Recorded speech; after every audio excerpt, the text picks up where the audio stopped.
Começando mais um episódio do Vai de Boa Podcast, Renato Klein, beleza? Tudo bem, Marcelo? Como é que estão as coisas? Tudo beleza. Mais um, hein? Mais um. Mais um pra conta. Opa, tamo aí na luta. A luta Com certeza. continua. Mas, ó, de boa, né? De boa. Mas sozinho a gente não consegue fazer nada, né? Então a gente precisa pedir aí, você que tá assistindo aí o Vai de Boa Podcast, se inscreve no nosso canal aí no YouTube, dá uma força pra gente. Também nas nossas redes sociais. A gente tá no TikTok, Kawaii, Instagram e também no Spotify. Então aí, ó. Segue a gente nas redes sociais aí. E quem não se inscrever vai ter que pagar 10. Vai ter que pagar 10. Hoje vai ter que pagar 10, literalmente. Inclusive você, se não for bem, vai pagar 10. Eita, então tem que me cuidar aqui. Você sabe por quê, né? Que nós estamos falando em pagar 10, Com né? certeza. A gente tem um nosso convidado aqui manda fazer, manda pagar. Diz que na academia dele não fez direito, E quem paga. é o nosso convidado? Então, nosso convidado é o Adolfo Ribeiro, mas mais conhecido como o Alemão. Instrutor de Jiu-Jitsu e Muay Thai. Isso. Seja bem-vindo, Alemão, aqui no nosso Vai de Boa Podcast. Cara, obrigado. Muito boa noite. Para mim é uma honra estar aqui com vocês. Eu já conheci o projeto de vocês bem antes de acontecer, meu amigo Marcel. E fico muito feliz, cara, de estar aqui participando. E vamos lá, vamos bater papo. Com É isso aí. Bem-vindo, Alemão. Prazer ter você aqui. E a gente vai falar muito de jiu-jitsu, né? Aqui, hoje. Vai falar de Muay Thai também, mas vai falar muito de jiu-jitsu. Muito. Dá para definir o jiu-jitsu? Então, jiu-jitsu é a nossa arte suave, né? Jiu-jitsu hoje, na minha opinião, né, na minha mera opinião, humilde opinião, o jiu-jitsu hoje ele é uma metodologia de vida, cara. Hoje o jiu-jitsu ele vai além do que é uma arte marcial, do que a defesa pessoal, né? Hoje a galera até quando faz algum post no Instagram coloca lá a hashtag jiu-jitsu lifestyle, né, que é um estilo de vida, literalmente um estilo de vida. O jiu-jitsu hoje ele trabalha uma filosofia, né, de princípios, de valores, de caráter. Eu costumo dizer que o treinamento é só a cereja do bolo. Atrás disso vem muita coisa, cara, envolvida. Vem a questão da resiliência, do compromisso, do respeito mútuo, né? Você imagina uma técnica onde você entrega a sua vida na mão de alguém que você nunca viu, primeira vez no tatame, né? E aquele cara, ele tem o poder de te estrangular até a morte, né?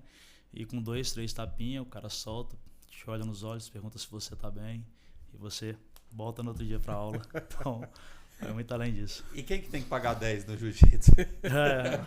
Esse pagar 10 começou muito tempo atrás, quando eu era aluno de Muay Thai, né, criança, e o meu professor trabalhava muito com esse pagar 10. E eu adotei essa metodologia na minha aula, né?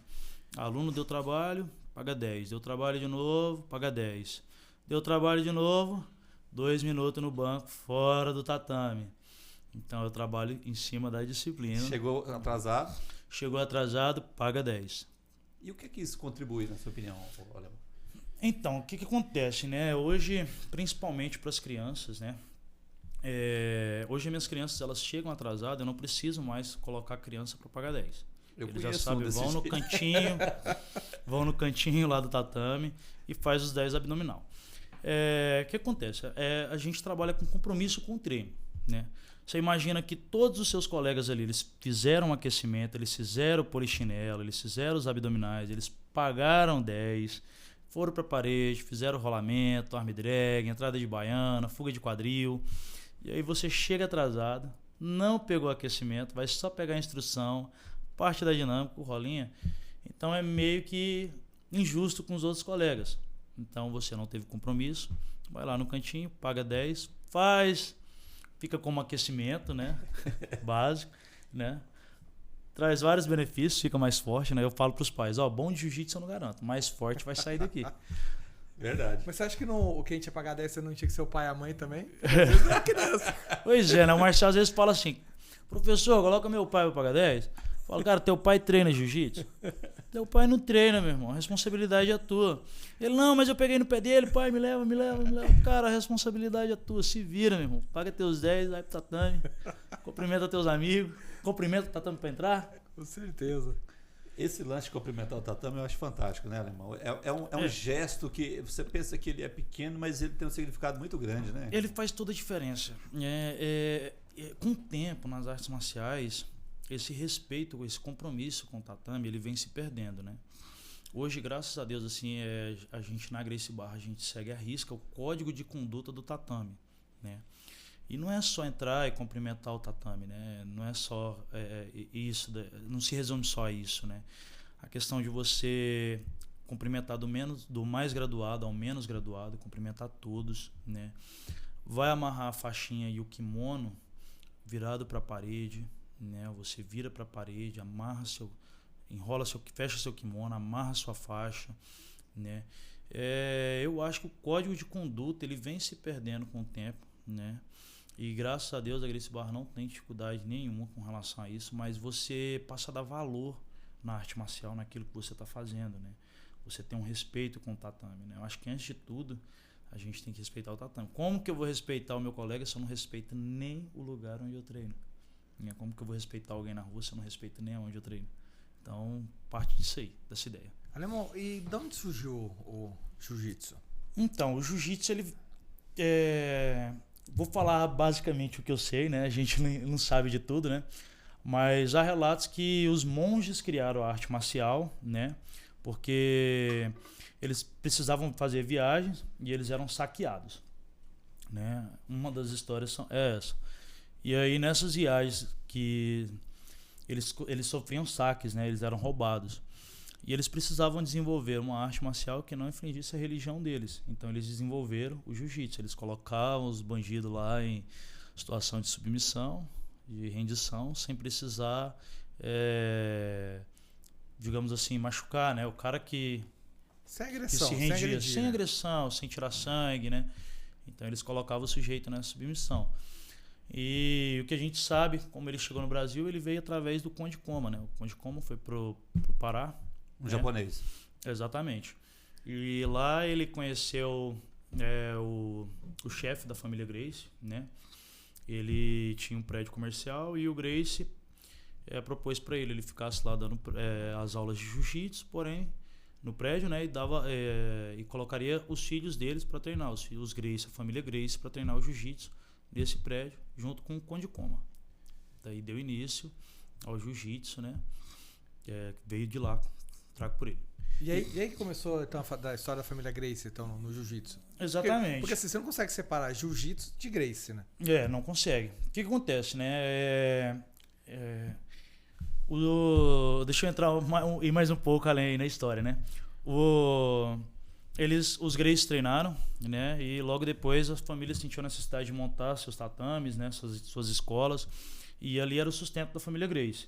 Porém, um dos Gracie era o Hélio Gracie, era um cara doente, né? Ele era magro, fraco, tinha problemas sérios de saúde e ele não podia treinar. Ele era proibido de treinar jiu-jitsu. E ele ficava ali no cantinho, assistia todas as aulas de jiu-jitsu, né? E um certo dia os irmãos precisou sair da academia e chegou aluno para treinar na academia. E o Hélio Gracie falou, não, vocês não vão ficar sem aula aí não, cara. Vou dar aula aí para vocês. Colocou o kimono e começou a dar aula para os alunos. Porém, o Carlos Gracie, que era um dos professores na academia, na escola deles, chegou e viu o irmão dando aula e notou que o irmão tinha adaptado o jiu-jitsu inteiro. Daí forjou o nosso jiu-jitsu brasileiro, né? Nosso Brazilian Jiu-Jitsu. Ele adaptou o jiu-jitsu para as condições reais dele, de ser fraco, né, de ser mais magros, né, com os problemas de saúde, criou um sistema de alavanca.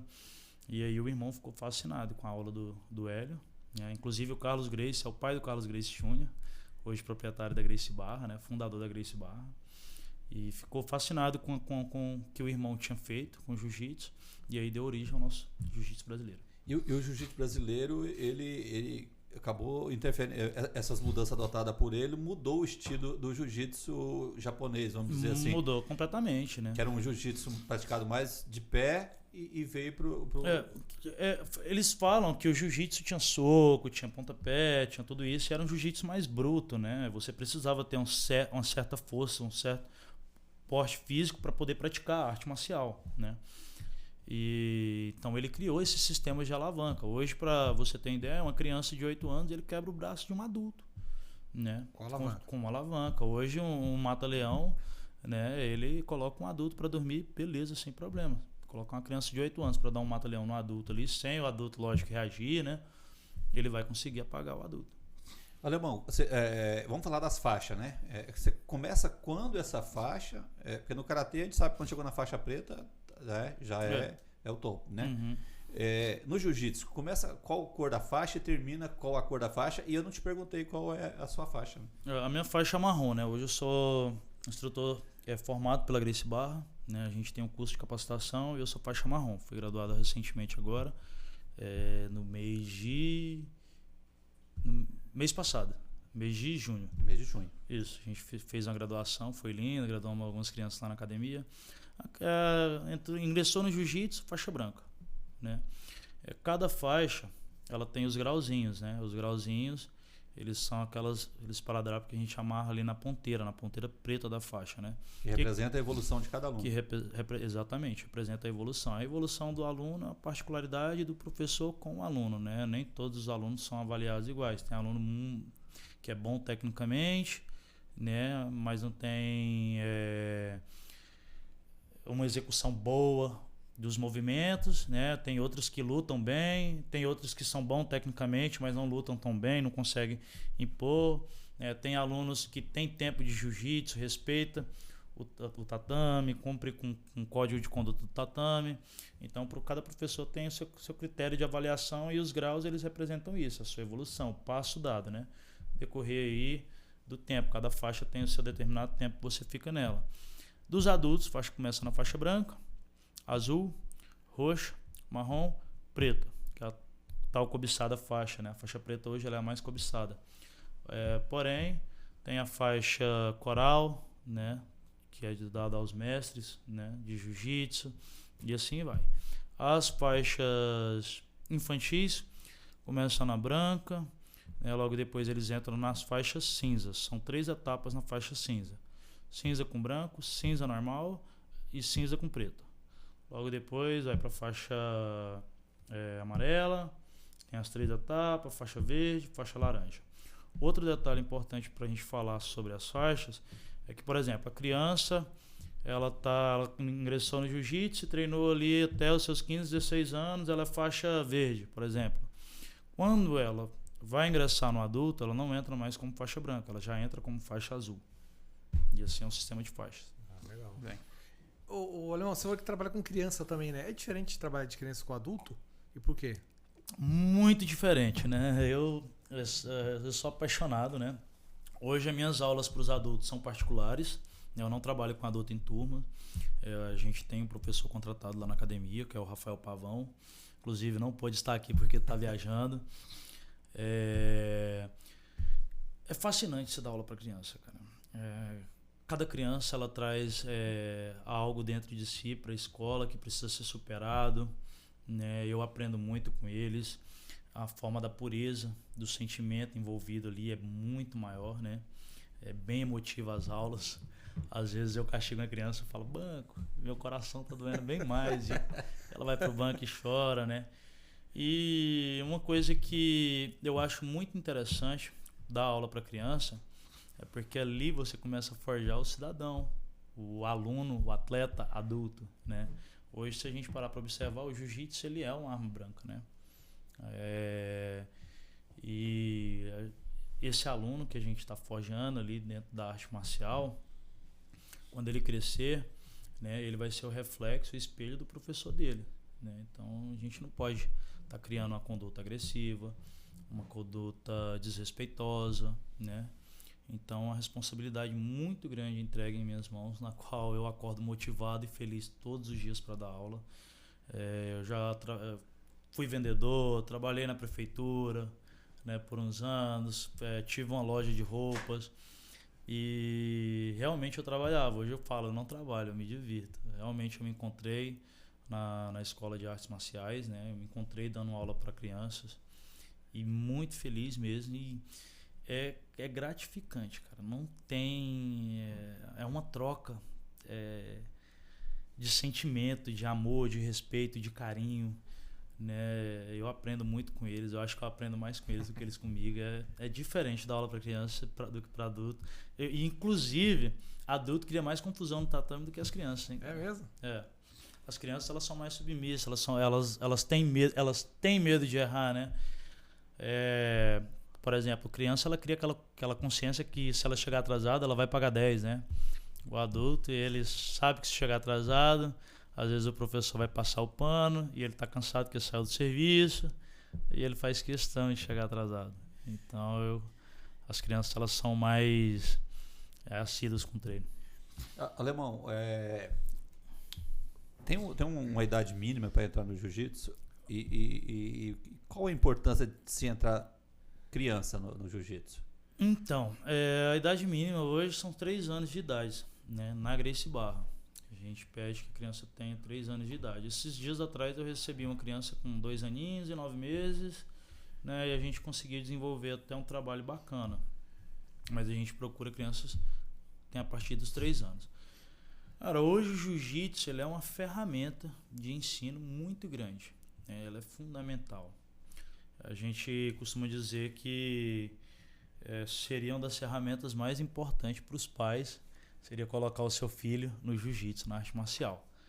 Não só pela questão da defesa pessoal, né? Não só pela questão da arte marcial em si, né? Como eu já citei, a questão do respeito, da resiliência, de você entender que no tatame tem um colega menos graduado, que você é mais forte que ele, mas você entende que você pode colocar a vida dele em risco, você pode lesionar esse colega, então você tem resiliência com ele, você cuida dele, né? Eu fico muito feliz quando eu recebo novos alunos ali e os outros alunos que já estão na academia, que são mais graduados, vão lá, abraçam, acolhem, né? Começam a ensinar os golpes. Então ele vai além do ensinamento do jiu-jitsu, da técnica, da arte em si, né? Eu costumo dizer que o jiu-jitsu é para aquele aluno que está sofrendo bullying e também para aquele aluno que pratica o bullying, né? O jiu-jitsu é para aquele aluno que não come bem, mas também para aquele que come um pouquinho a mais. O jiu-jitsu é para aquele aluno que não tem compromisso com as atividades escolares, mas para aquele que é muito aplicado também. Então hoje o jiu-jitsu ele é uma ferramenta de ensino que é excepcional, excelente na vida da criança, ele faz toda a diferença. Quando você cita o bullying, como que ele pode agir favorável para quem pratica e para quem sofre? Então, hoje a Gracie Barra ela tem um trabalho bem intensificado nessa questão do bullying, né? Eu já recebi alguns alunos que sofriam bullying na escola, né? Inclusive, hoje vendo um vídeo no Instagram, tive um relato de uma mãe que conta que já trocou o filho de 3 escolas, né? Porque o filho com 12 anos foi diagnosticado com autismo e a professora achou escrito no caderno do aluno ele falando que queria tirar a própria vida. Inclusive ele já tinha tentado tirar a vida em outra escola. E eu fui lá e comentei hashtag jiu-jitsu, Deus abençoe vocês. Porque o jiu-jitsu, cara, ele vai ensinar você a lidar com essas situações, você ter um autocontrole emocional, né? Ele te dá essa estabilidade de você ouvir uma crítica, de você ouvir alguma agressão verbal e você conseguir ter o poder de ignorar aquilo, né? O jiu-jitsu ele te proporciona essa tranquilidade, esse autocontrole de si, esse domínio próprio, né? Além da autoestima, que eleva bastante na vida da criança, ela coloca um kimono, ela se olha no espelho, ela se sente, né, cara? Isso eleva a autoestima. E pro agressor, cara, para ele entender que ele é igual a todo mundo, né? O que acontece? No tatame é o único lugar onde o juiz, um promotor, um funcionário público, um assistente de escritório, um auxiliar de serviços gerais é tratado igual. E é o único lugar onde todos se calam para ouvir um professor. Ali não tem ninguém melhor do que ninguém, ali todo mundo é igual, né? Ali todo mundo tem tratamento igual. Ali o que determina o seu grau de jiu-jitsu são as faixas. Mas a sua faixa, ela não determina você ser melhor ou pior, pelo contrário. Quanto mais graduado você é, a maior a sua responsabilidade com o seu colega de treino, com a sociedade, com seus amigos, com seus familiares. Então eu acho que é uma ferramenta de altíssima importância nesse cenário para a gente mudar essa questão aí do bullying, né, dessas brincadeiras de mau gosto. A gente teve aquele caso daquela criança autista que tomou vários socos na escola, né, e chegou em casa, relatou para os pais, foi para o hospital, veio a óbito, uma notícia triste, né. E pela questão da autodefesa também, porque a gente ensina a criança que ela não precisa ser agressiva. Mas a gente tem um certo limite ali onde a minha integridade está em perigo. E aí eu preciso conter essa injusta agressão. E é onde o jiu-jitsu trabalha. Eu vou aprender a me defender. O cara é maior, é mais forte, a criança é maior. Hoje a gente tem vários vídeos na internet aí circulando de crianças menores contendo crianças maiores por estar sofrendo agressões físicas, né? E o jiu-jitsu ele te proporciona, né? Você sobressair com gente mais forte, maior. Não que a gente aconselhe isso, tá? Mas tem que saber usar na hora certa, né? A gente trabalha em cima disso, né? E a gente trabalha também a questão verbal, né, cara? Hoje a gente dá aula pro aluno, ensina ele a falar um não impositivo, ele olhar no olho, né? Não, eu não tô gostando dessa brincadeira. A gente ensina ele a soltar a voz, né? Impor que a situação não tá legal, que ele não tá gostando, né? Então não é só a questão da defesa, da arte marcial, tem essa questão que a gente trabalha também na Gracie Barra. Porque na verdade assim, a pessoa que faz o bullying, ela faz o bullying exatamente na pessoa que ela sabe que vai ser submissa. Então se você dá uma invertida, ele fica sem ação, porque ele não espera aquilo ali, né? Então esse não impositivo às vezes ajuda. É verdade. E a pessoa entender, né? Que, peraí, o limite até aqui, aquele ali não é brincadeira, né? Aquele ali não é um coitadinho. Alemão, como que está a participação feminina no jiu-jitsu? Hoje está muito grande, cara. Hoje a minha turminha infantil para meninas, a procura tem aumentado cada vez mais. Na minha opinião, toda menina deveria saber, no mínimo, quebrar um braço. Eu costumo dizer isso. E até é engraçado, sou engraçado.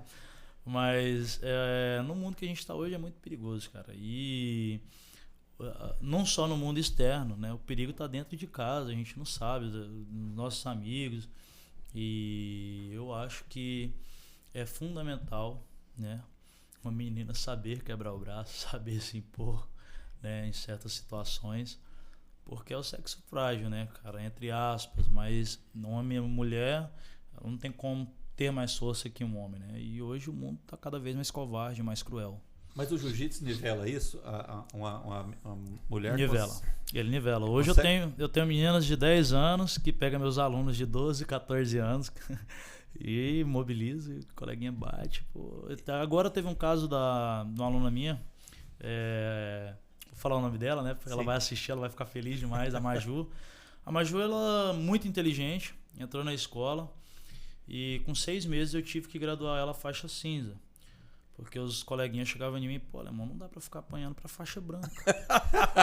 Então, sobe ela aí, por favor, que vamos passar vergonha. Tá terrível, alemão. E mediante essa situação, ela foi pro campeonato, ganhou, foi medalhista, né?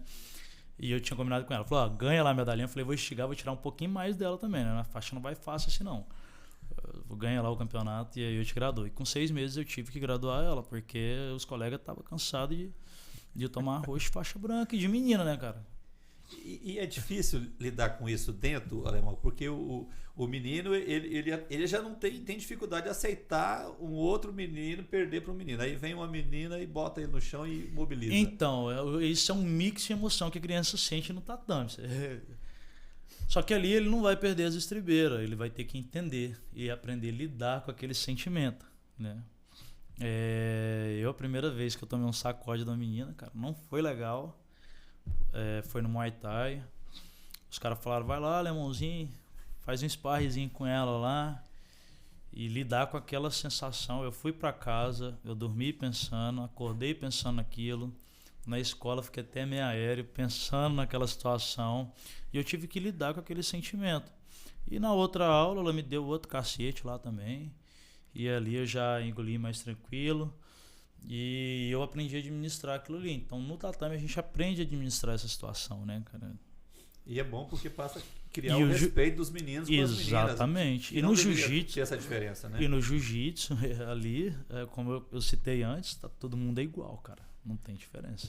Ô, Alemão, e como é que chegou a Gracie Barra pra você? Como é que foi essa história? Então, eu treinei em outra academia por 4 anos, não estava muito satisfeito, mas conversei com o meu professor lá, falei para ele da minha saída, né? E orientei, me orientei direitinho com a minha família, né? Avisei que ia sair dessa escola. E eu já namorava há muito tempo a Gracie Barra, né? Eu acompanhava, seguia no Instagram, né? A Gracie Barra tem uma metodologia de ensino única. Hoje a Gracie Barra é a melhor escola de jiu-jitsu do mundo. São 1.008 escolas em mais de 6 continentes. Eu namorava bastante a Gracie Barra e falei, como eu já estava saindo de lá, eu falei, cara, eu vou pra Gracie Barra. Mas de início eu ainda nem fui. E aí eu tinha um amigo meu, que hoje está em Portugal, inclusive, faixa preta. Ele tinha uma graduação dele na Gracie Barra e ele me convidou para ir. E eu me senti tão acolhido na graduação dele. Não fui como aluno, né? Fui só prestigiá-lo. E acabei treinando nessa escola.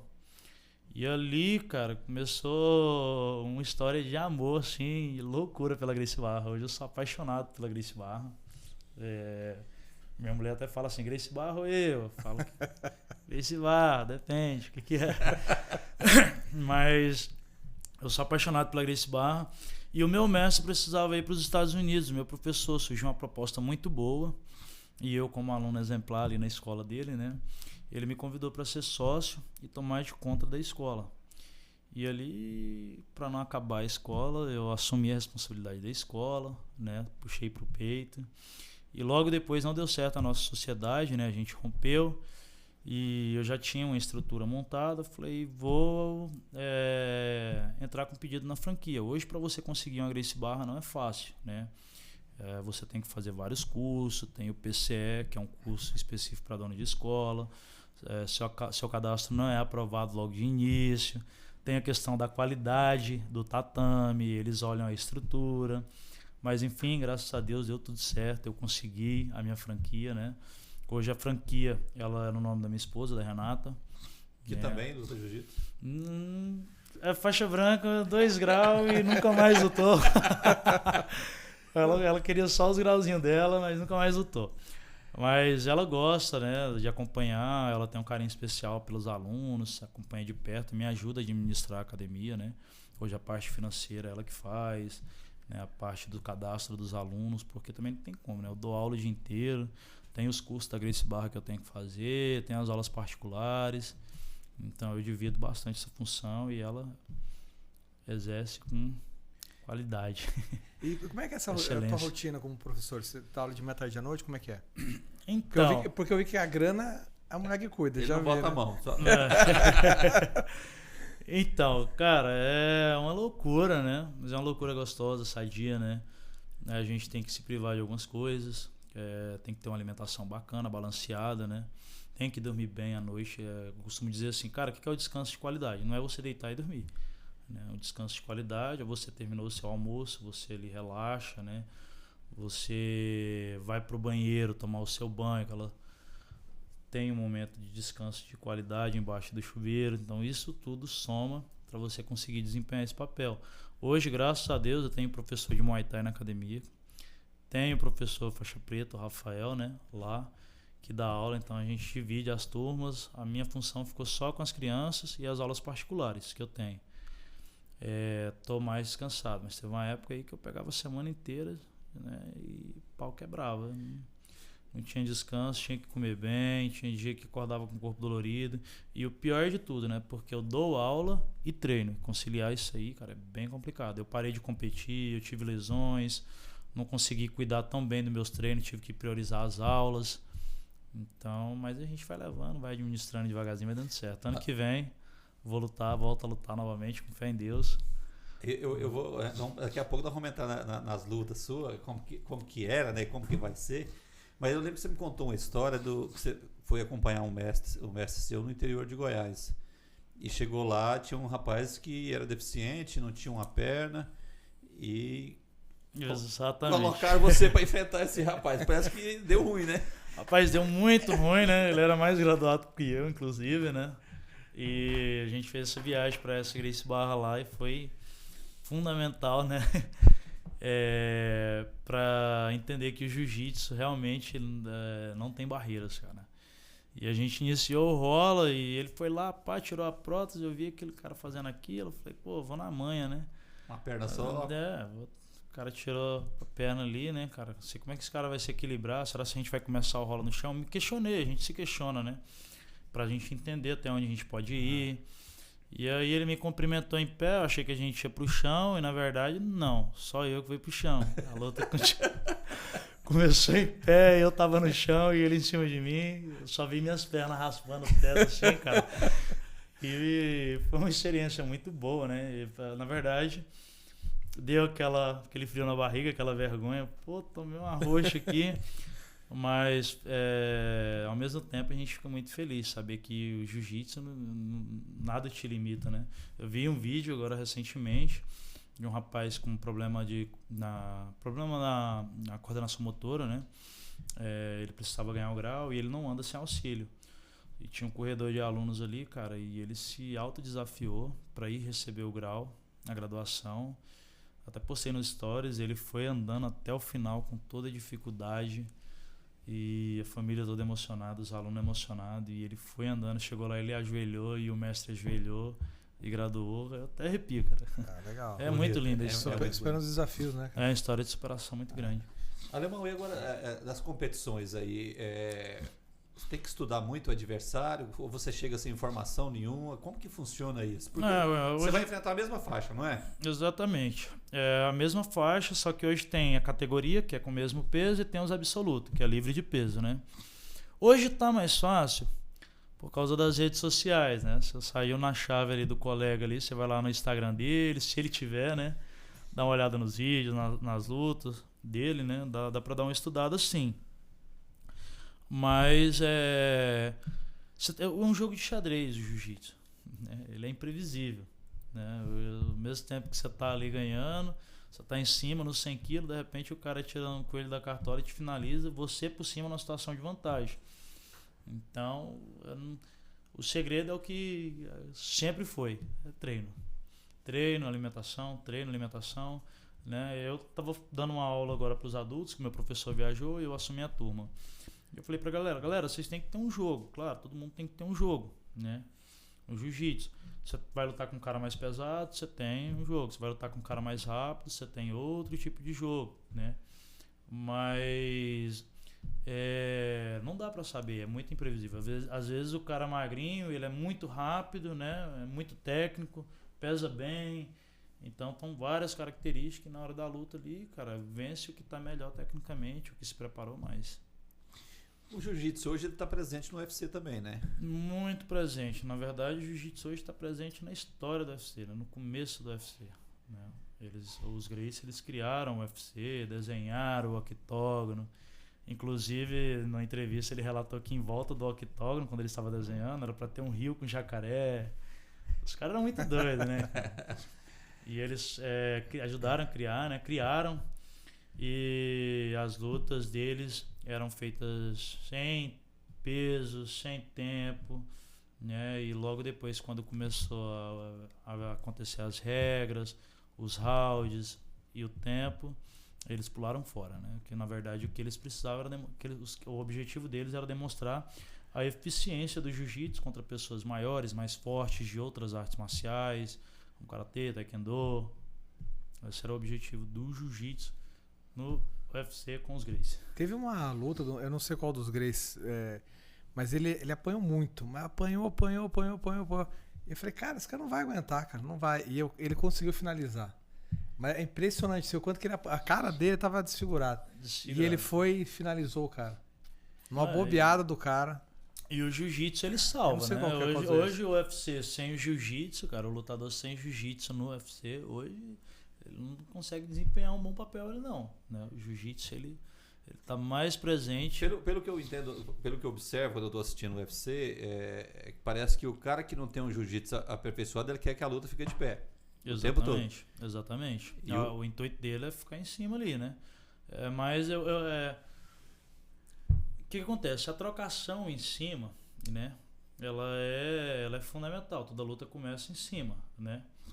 Porém, o jiu-jitsu, né? Por mais que a luta vai desenrolar no chão, ela pode se resolver em cima também. Uma aplicação de uma queda, né? Uma entrada de baiano, um double leg, que você entra ali, cata as duas pernas, leva pro chão. Então, o jiu-jitsu hoje, na minha opinião, 70% do que determina ali é o jiu-jitsu, cara. sobressair, quer se dar bem, jiu-jitsu. A família Gracie saiu do jiu-jitsu, mas o jiu-jitsu nunca deixou o UFC, então. Não. Hoje o jiu-jitsu, o nosso jiu-jitsu brasileiro, ele tem cada vez mais dominado o mundo, né? Não só no UFC, mas cada vez tem saído mais escolas. Hoje, os Estados Unidos, a maioria das crianças treinam, cara, jiu-jitsu. E o jiu-jitsu lá é bem valorizado mesmo.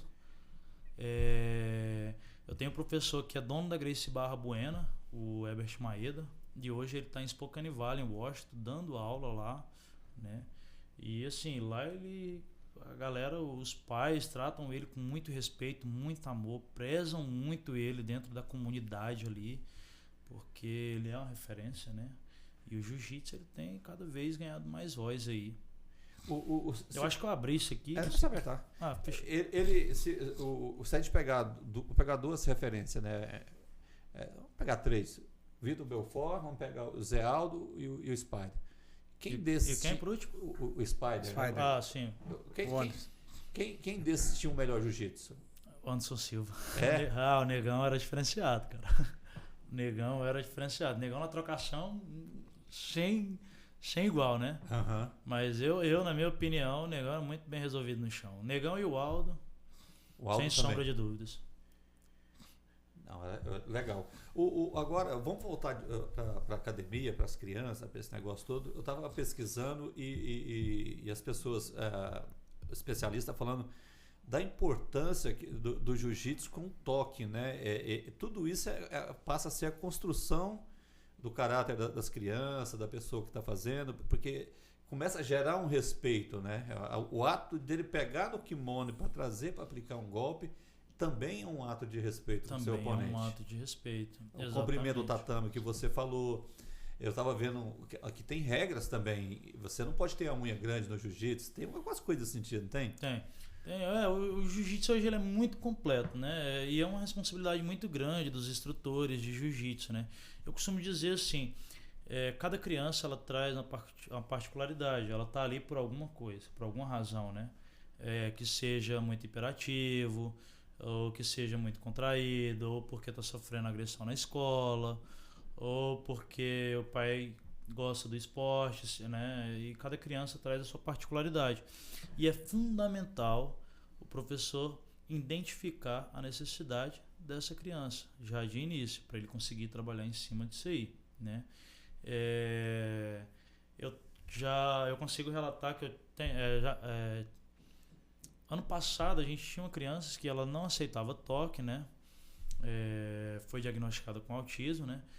E a gente, na época, minha esposa até construiu um boneco de pano para ele lutar com o boneco, porque ele não aceitava toque. A gente vestia o kimoninho e era o Bob, né? O nome do boneco. Ele brincava com o Bob. E no decorrer das aulinhas, ele começou a sentir a necessidade de treinar com as outras crianças. Então, ele começou a aceitar o toque. Ele já começou a trabalhar a pegadinha dele. Ele já viu que ele precisava colocar uma força maior, porque não era o Bob que estava ali, né? E o que era mais incrível ainda é que as outras crianças entendiam a necessidade dele, então iam no tempo dele, do jeito dele, na forma dele, ali, delicada, com movimentos mais lentos, que é algo assim surreal, né, cara? Muita resiliência envolvida, muito amor, muito companheirismo, né? Com muito respeito com seu colega de treino. Porque não é fácil para criança, né? Tanto para quem tem autismo e para quem não tem, né? Porque tem que entender o outro. Exatamente. E foi uma vitória, foi uma conquista muito grande da gente, né? Agora, os pais, como que o pai ajuda nesse processo? Falamos de uma criança com autismo, mas... Primeira coisa, deixar no horário, né? Deixar no horário. Primeira coisa. Tomara que o pai nunca pague 10 também, né? Mas, às vezes, o pai... tem pai torcedor, tem pai que treinador, e tem pai que não tá nem aí. E não tá. Tem muitos, cara, que não estão nem aí. Pois é. Como lidar com isso para que não interfira lá? Porque o pai que torce demais também estraga.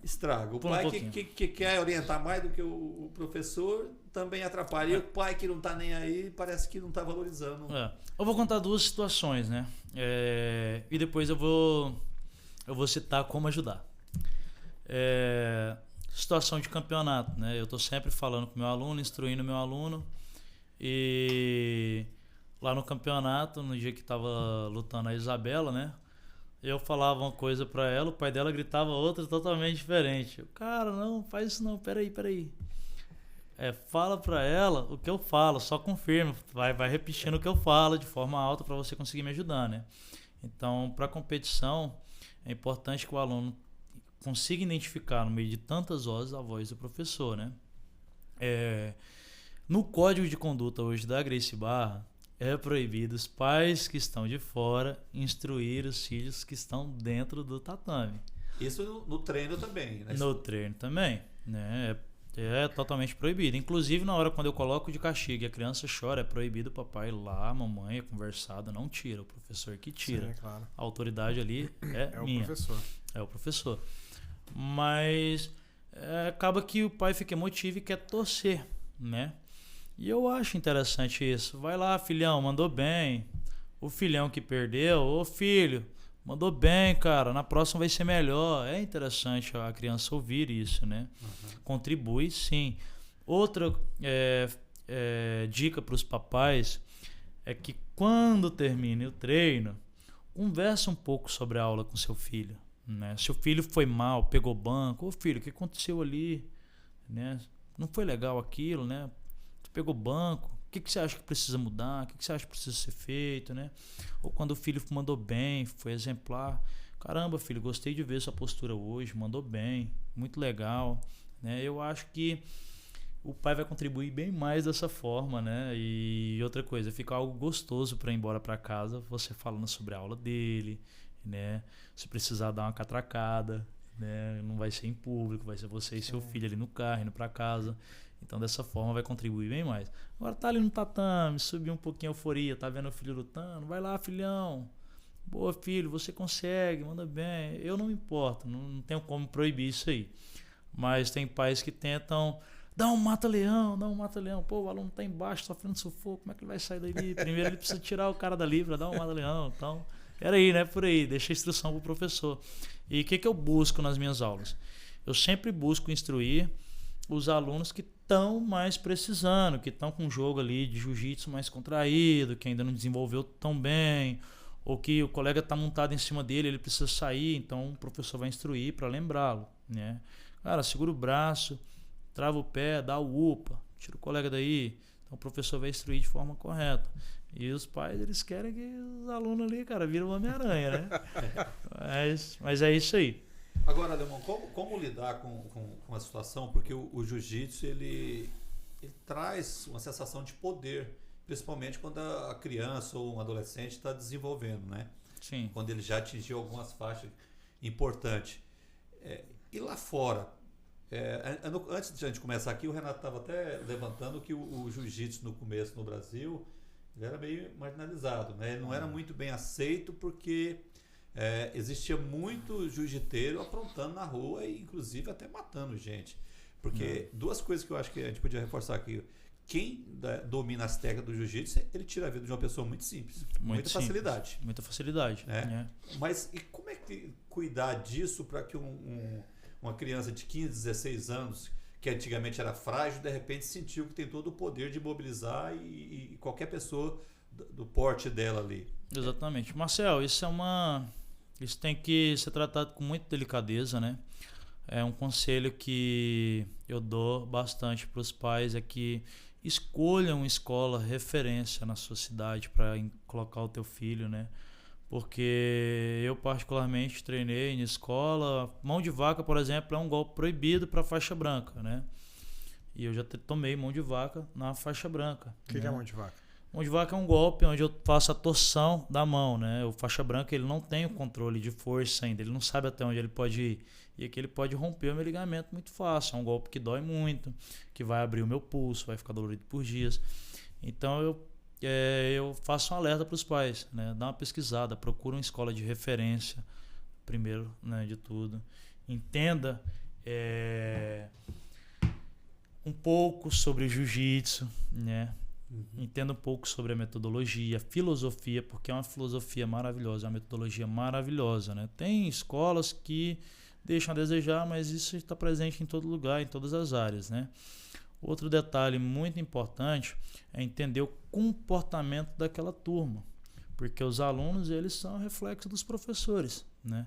Se o professor ele tem uma conduta de respeito, né, dentro do tatame, se ele conversa sempre com os alunos a importância da segurança, né, no treino, né, ele está sempre relatando sobre cuidar da integridade do seu aluno, né, porque eu posso te finalizar sem te machucar.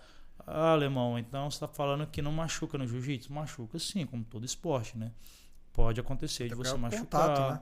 Torcer um pé, torcer um joelho, às vezes toma um armlock ali, o braço fica mais dolorido, né? Às vezes a mão do coleguinha bate no nariz, né? Machuca a boca, porque é um esporte de contato. Mas é responsabilidade total hoje do professor, né? Essa questão de conscientização, esse trabalho de colocar para o aluno, né? Ele entender que ele não é melhor, que ele não é maior, né? Hoje a gente ensina as nossas crianças quando deve usar o jiu-jitsu na rua, né? Que quando o colega está ali me agredindo verbalmente, né? É daí que eu vou chegar lá e dar um mata-leão, né?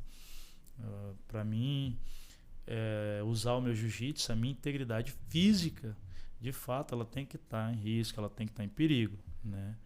E entender que o jiu-jitsu ele é um esporte, né? A conduta de um atleta de jiu-jitsu, de um aluno de jiu-jitsu, ela tem que ser diferenciada dos demais, né? Eu explico sempre isso para os meus alunos, né? Eu falo, cara, vocês é jiu-jiteiro, assim como eu falo que eles têm que comer verdura, que eles têm que comer salada, têm que comer fruta, né? Esses dias eu chamei a atenção do aluno, tava com o dedo no nariz, cara, tá com o dedo no nariz, mas como é que tu vai cumprimentar teu colega com a mão de meleca? Vai lá lavar a mão. Tu é jiu-jiteiro, cara, tu não pode fazer isso. Então, sempre afirmando para ele de forma positiva, né? Não dando maus exemplos, não ensinando o aluno a ser violento. Já aconteceu de eu ver o professor falar assim, ó, vai lá e quebra aquele aluno ali. Vai lá, pega ele. Isso é uma conduta errada, isso jamais pode acontecer, né? Isso vai gerar um comportamento. Exatamente. Outra vez eu corrigi um aluno porque ele ganhou e comemorou. Ô, cara, tá comemorando aí. Tu viu? Eu bati nele. Não, tu não bateu nele. Aqui tu é uma equipe. Né? Tu aprendeu e ele aprendeu. Você finalizou ele, né? Mas você não é melhor por isso, né? Então essa é a educação que tem que ser. Ela requer uma atenção muito especial dos professores, cara. Eu vou falar por experiência própria, né? Porque tem um aluno do alemão que estava apanhando na escola. Aí ele entrou pro jiu-jitsu porque estava apanhando na escola. Aí depois ele criou outro problema que ele estava batendo na escola, né? É difícil, cara, é complicado, né? Eu já teve caso assim do aluno bater na escola, né? A mãe fala, alemão, ele foi muito agressivo, isso não pode acontecer. Aí o pai depois por trás, alemão, foi top demais, você não tá entendendo. Sacanagem, cara. O aluno foi lá e ele conseguiu revidar. O que acontece, né? O caso do teu específico era um aluno muito passivo, né? Ele ele se recusava a revidar toque, né? E a gente fez um trabalho bem bacana com ele. Ele treinava 1 hora particular comigo e depois 1 hora em turma, né? Foi assim um tempão.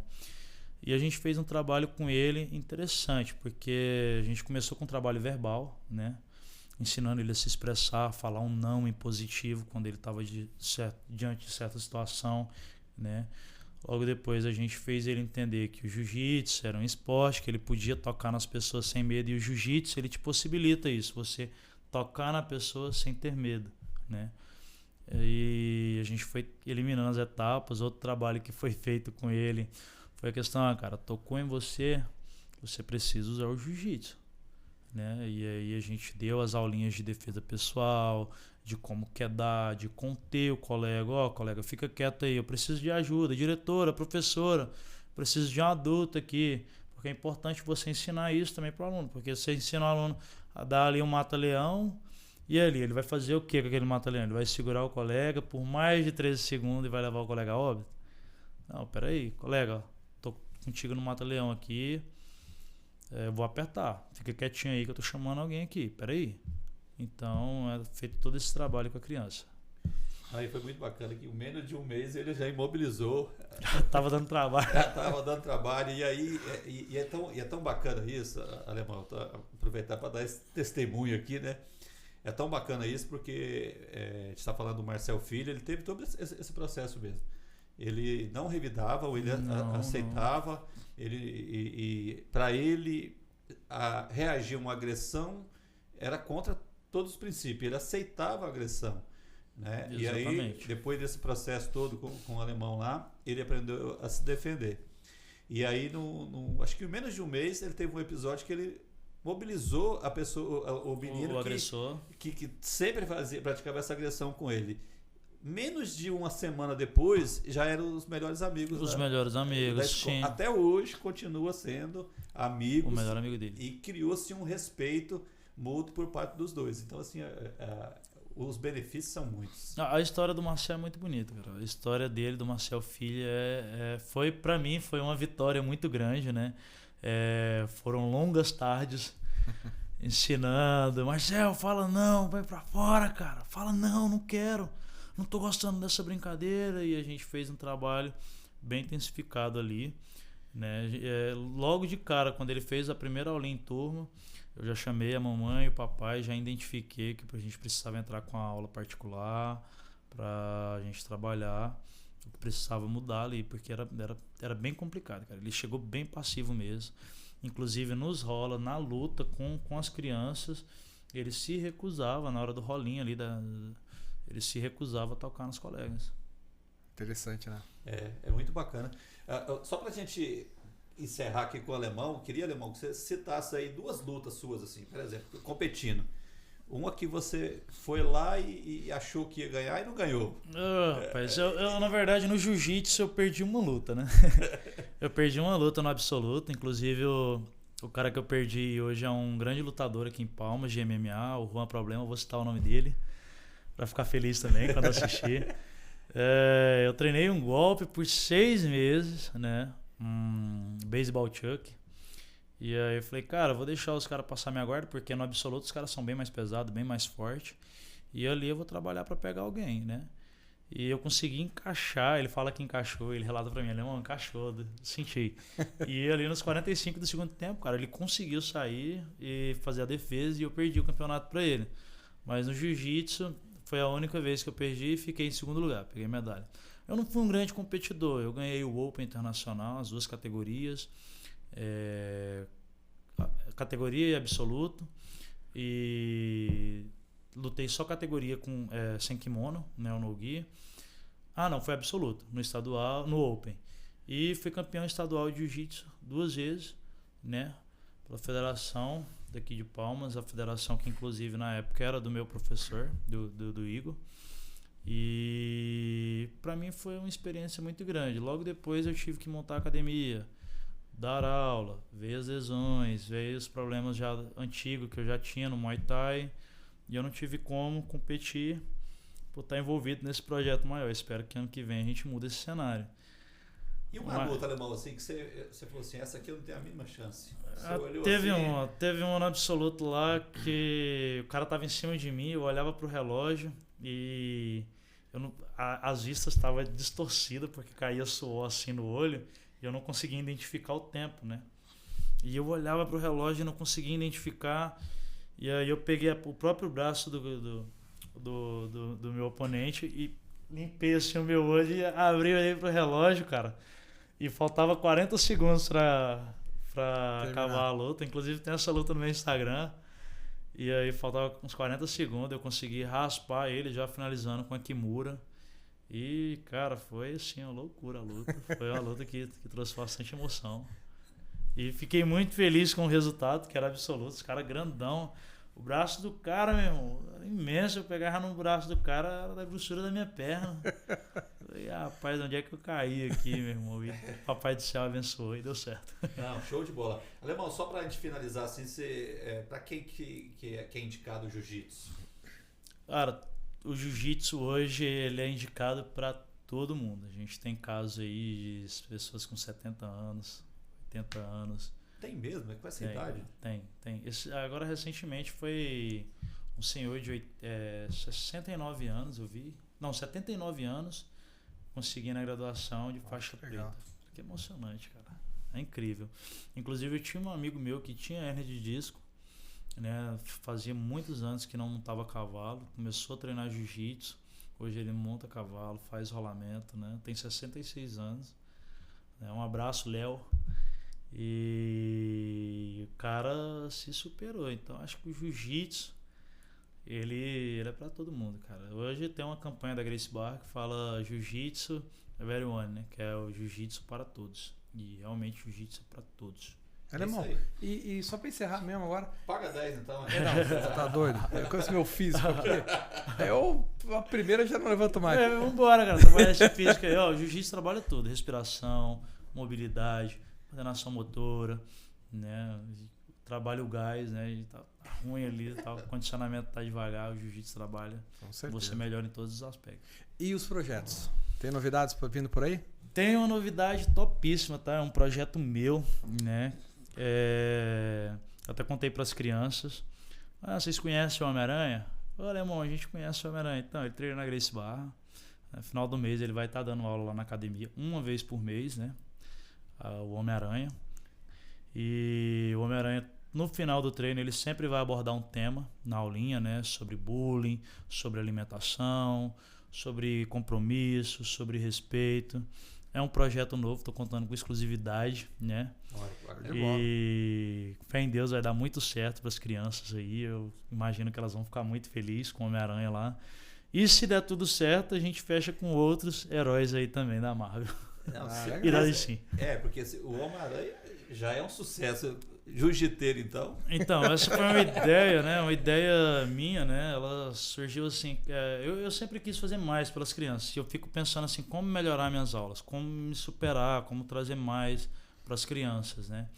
E a gente estava montando um quebra-cabeça, eu e 2 aluninhos na sala Kids lá da nossa academia, tinha acabado o treino e eu estava esperando os papais buscar. E a gente montando aquele quebra-cabeça e ele, cara, eu me amarro no Homem-Aranha. E o outro falando, cara, o Homem-Aranha é muito top. Alemão, você já viu o Homem-Aranha? Você conhece o Homem-Aranha?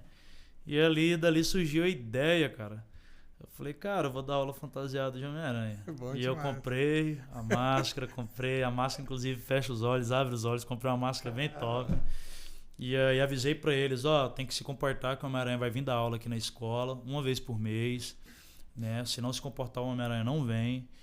E aí eu vou dar licença, o Alemão vai sair de campo e o Homem-Aranha vai entrar no tatame, vai conduzir essa aula, trazendo um tema bacana, um tema importante, um tema que fixe, né? Que eles guardem na memória, né? Que levem para a vida os conselhos que o Homem-Aranha vai dar no tatame lá, vai ser. Sem kimono, sem faixa ou tem faixa esse Homem-Aranha? Esse Homem-Aranha tem. Ele tem a mesma faixa que eu, né? Ele é faixa marrom também. Ele é grande amigo meu da Gracie Barra. É o Homem-Aranha, é o Homem-Aranha. Eu espero que o Homem-Aranha até ano que vem esteja de Black Belt, tá? Espero, né? Rafael, tá uma necessidade grande, cara, por uma boa causa, entendeu? Pelas crianças, Black Belt. Beleza. Show de bola. É isso, Renato? Bom demais, Renato. Obrigado aqui pela participação no Bate-Boa. Eu agradeço, pra mim é uma honra, né? Eu fiquei meio nervoso aqui, mas aqui eu não me sinto bem, cara. Meu negócio é no tatame. No tatame, lá você já tinha pagado 10, você já tava na parede, entendeu? Mas muito feliz. Ainda bem que aqui a gente comanda, né, Marcelo? Senão aqui eu que pago 10, né? Tá bom, mas muito feliz, cara. Obrigado mesmo. Pelo carinho. Show de bola. Bate-papo sensacional. E sucesso aí na... Eu jiu-jitsu, eu tô conhecendo o jiu-jitsu agora através do Marcel Filho, né? Então, isso realmente é muito bacana saber da existência do jiu-jitsu, o que ele pode e tem acrescentado, né, pro Marcel e para outras crianças, né? Com certeza. Só para terminar, nós vamos te dar aqui o copinho do Vai de Boa Podcast. Vai lá pra academia. Vai lá pra academia. Olha só. Topíssimo. Vai lá pra academia, vai ficar lá na academia, hein? Show de bola, valeu. É isso aí, né, Renato? Então, você que tá assistindo. Porque o Renato convence melhor o seguidor, sabe? Entendi. Ele é mais carismático. É que eu decorei o texto. Fiquei treinando lá. Repetição. Então, você que tá assistindo aí no finalzinho já do Vai de Boa Podcast, não esquece de se inscrever no nosso canal aqui no YouTube e também nas nossas redes sociais. Tá no Instagram, Kawaii, TikTok e também no Spotify. Dá uma força pra gente aí. Valeu. Alemão, obrigado, viu? Valeu, cara. Eu agradeço.